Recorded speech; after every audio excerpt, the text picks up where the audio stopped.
Voilà. Donc, après avoir réalisé 3 vidéos autour de l'oratoire Sainte Famille de Nazareth, voilà, je fais ce petit enregistrement pour réfléchir sur l'identité de Jésus. Voilà, sur le linceul, en tout cas, si l'on est un peu informé, on constate la réalité de la résurrection de Jésus, le fait qu'il soit relevé d'entre les morts. Voilà. Donc pour moi, je ne suis pas arrivé à cette foi, la foi en la résurrection de Jésus, par le linceul. J'y suis arrivé par le témoignage d'un miraculé sur l'intercession de Padre Pio, Saint Pio de Pietrelcina, Francesco Forgione. Voilà. Donc ce témoignage, duquel j'étais sceptique au début, et qui m'a interpellé, m'a permis de réfléchir et de découvrir en fait que les miracles de l'Évangile sont actuels. Voilà. Il y en a toujours, dans le monde entier, selon la volonté de Dieu, qui reste un mystère. Voilà. On peut même trouver qu'il n'y en a pas assez souvent, on ne comprend pas pourquoi des proches de nous ne guérissent pas, malgré que nous prions, que nous confions ces personnes à Jésus. Voilà. Eh bien, c'est un témoignage de miraculé qui m'a permis d'adhérer à la foi en la vérité de l'Évangile, la personne de Jésus. Donc Jésus, un être hors du commun, thaumaturge, qui commande aux éléments, et qui est mort et relevé d'entre les morts, de manière inédite. Voilà. Donc, voilà, je ne suis pas arrivé par le linceul.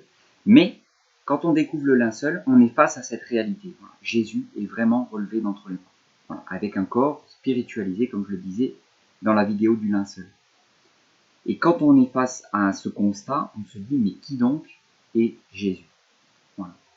Donc, l'Église catholique, dans les dogmes, donne une réponse. Les évangiles donnent des réponses, évidemment. Les réponses des apôtres, les réponses des disciples, les réponses des ennemis de Jésus.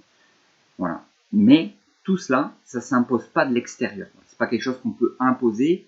C'est pas quelque chose forcément qui va de soi aussi. Ça demande à chacun déjà de découvrir la personne de Jésus, découvrir la réalité de sa résurrection et s'interroger, être face à lui, comme dans l'Évangile, quand il dit « Mais pour vous, qui suis-je » Finalement, si on est vraiment respectueux de la liberté de chacun, il faut respecter cet espace où Jésus, lui-même, demande à chaque personne « Pour vous, qui suis-je » Qui est-on pour s'interposer? Nous, on peut témoigner de ce en quoi nous croyons, nous, mais est-ce que c'est anti-évangélique d'essayer d'imposer un point de vue par la force ou quoi que ce soit, tel que ça s'est fait, malheureusement, dans la longue histoire de l'Église, selon les options idéologiques, politiques, religieuses qui étaient prises.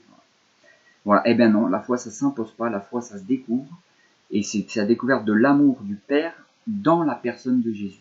Voilà. Et donc, pour moi, c'est vraiment ça la christologie, la science du Christ, le Messie, la science du Messie. Voilà, réfléchir, répondre à cette question que Jésus nous adresse, pour vous, qui suis-je? Alors évidemment, l'Évangile nous donne une réponse cruciale.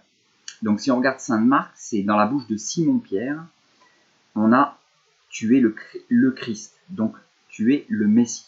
Voilà. Si on regarde chez Saint Matthieu, il est dit « tu es le Messie, le Fils du Dieu vivant ». Donc, il y a cette affirmation en plus liée au Messie, le Fils de Dieu, le Fils du Dieu vivant. Voilà, il faut savoir que cette expression de Fils de Dieu, on pouvait l'attribuer déjà au Messie davidique, et ça représentait le peuple tout entier. Donc, la filiation de Dieu. Mais au sens ontologique, comme le propose l'Église catholique, voilà, il y a un pas à franchir. Voilà. Et voilà, que signifie cette expression Fils de Dieu? Jésus n'a jamais dit dans les évangiles « je suis Dieu ». Par contre, tout son procès tourne autour de cette qualité de Fils de Dieu. Il s'est bien affirmé Messie et Fils de Dieu. À la Samaritaine, par exemple, il dit bien « oui, je suis le Messie ». Oui, il le reconnaît. Donc, il ne le crie pas sur les toits, c'est dans des relations de personne à personne. Il s'affirme bien comme Messie attendu par Israël.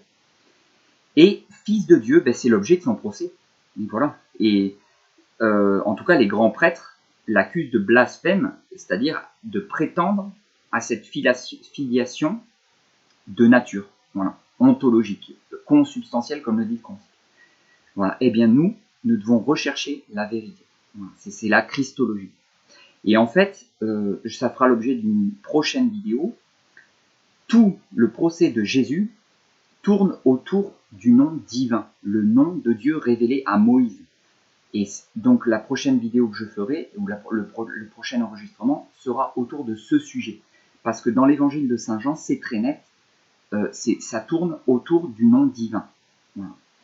Et Jésus emploie donc une expression qui est soit le nom divin, soit très très proche du nom divin, et c'est seulement son intention qui nous permet de connaître la vérité.